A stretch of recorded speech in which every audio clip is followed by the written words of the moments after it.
Welcome back, collectors. We're back at it again with another toy review.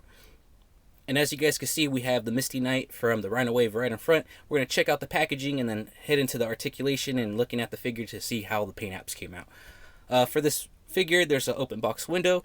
There's no spider logo on this one. Really strange. On the other ones that had them, there's a picture of Misty Knight on the side and Ghost Rider on the other side, because they share packaging. On the back, there's a little read-up that says, "Investigating evil and protecting the city. These heroes give evil no place to hide." Alright, now that we've gone over the packaging and saw all the figures in the back in this wave, which is the Rhino Wave, we're going to get into the articulation. Alright, here we have Misty Knight out of packaging. She looks like a pretty cool figure, actually. There is a couple of issues here and there with this figure. I don't know if it's just with my figure, or I know one of the issues is with almost all the figures with her.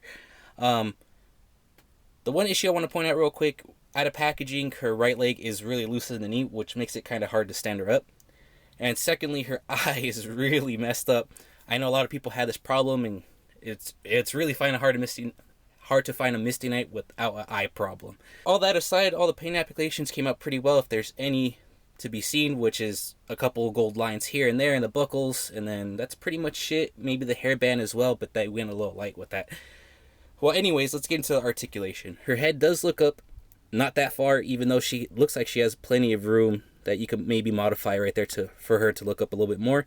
She could look down okay amount. Her head doesn't really move that far up and down. Her arm does go up on the side all the way.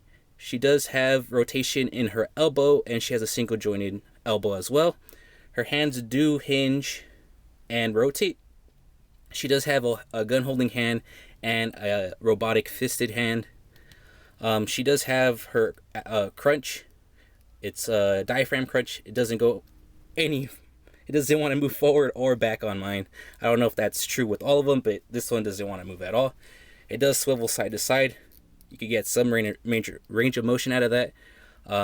She does have upper leg rotation, double jointed knees, which is good, and her foot does hinge and has that swivel.